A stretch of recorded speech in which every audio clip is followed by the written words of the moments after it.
हम्म। Okay, आज हमारा जो टॉपिक है वो जलवायु के बारे में। कौन सा टॉपिक है? जलवायु के बारे में। सबसे पहले जलवायु का अध्ययन करने से पहले हमें दो तीन प्रकार की चीजों के बारे में समझना होगा। तो जलवायु की शुरुआत करने से पहले हम ये समझते हैं कि मौसम क्या है। तो सबसे पहले वायुमंडल में विद्यमान अल्पकालीन मौसमी दशाओं को क्या कहा जाता है? मौसम कहा जाता है। प्रातः काल में आर्द्रता जो होती है हमारी, वो क्या कम रहती है, उसे क्या कहेंगे? आर्द्रता। जब प्रातः काल में आर्द्रता कम होती है उसका एक ही कारण है क्योंकि उस समय सूर्य की किरणें पृथ्वी धरातल पर तिरछी या कम मात्रा में पहुंचती है। मध्यम काल में जो हमारी आर्द्रता होती है वो कम हो जाती है। उसका एक ही कारण है क्योंकि सूर्य की किरणें बहुत चमकती है, जिसके कारण क्या होता है कि वायुदा उच्च से न्यून होता जाता है। सायकाल में वापिस आर्द्रता अधिक हो जाती है क्योंकि किरणों का तिरछापन हो जाता है। इसको अल्पकालीन मौसमी परिवर्तन की संख्या दी गई है।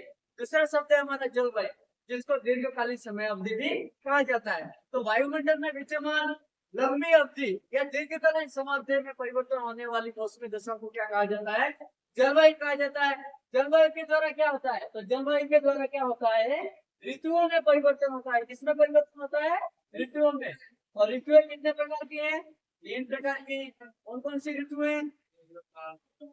वर्षा ऋतु, ठीक है, शीत ऋतु और ग्रीष्म ऋतु, ठीक है। तो सबसे पहले ये दीर्घकालीन समय में परिवर्तन होने वाली प्रक्रिया ये है। इसके बाद उत्तरी ध्रुव में 6 महीने की रात और दक्षिणी ध्रुव में 6 महीने का दिन।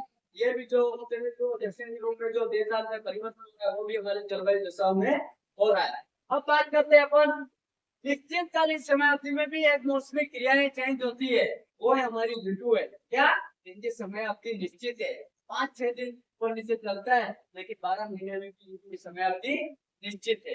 अब बात करते हैं हम जब जलवायु दिशाओं का अध्ययन करने के लिए हमें पृथ्वी धरातल के घटकों के बारे में अध्ययन करना पड़ेगा। किसके बारे में अध्ययन करना पड़ेगा? पृथ्वी धरातल के घटकों के बारे में अध्ययन करना पड़ेगा। तो सबसे पहले हम जब पृथ्वी धरातल के घटकों के बारे में अध्ययन कर रहे हैं तो first one is the first one is the lithosphere, जिसको बोलते हैं स्थलमंडल। सेकंड हाइड्रोस्फीयर, जिसको बोलते हैं जलमंडल। और तीसरे हमारा एटमॉस्फेयर, जिसको बोलते हैं वायुमंडल। तीनों मंडलों का जो मिश्रण या सम्मिलित स्वरूप है जिसका नाम क्या है? बायोस्फीयर, जिसको बोलते हैं जलमंडल। अब जब हम इसकी बात करते हैं तो स्थल मंडल में क्या सम्मिलित है? तो थल मंडल में हमारा जो संपूर्ण पृथ्वी का जो धरातल है उसका 29% जो भाग होता है थल मंडल है। इसमें कितने महाद्वीप सम्मिलित है? 7 महाद्वीप सम्मिलित है। जल मंडल का कितना प्रतिशत भाग है पृथ्वी का?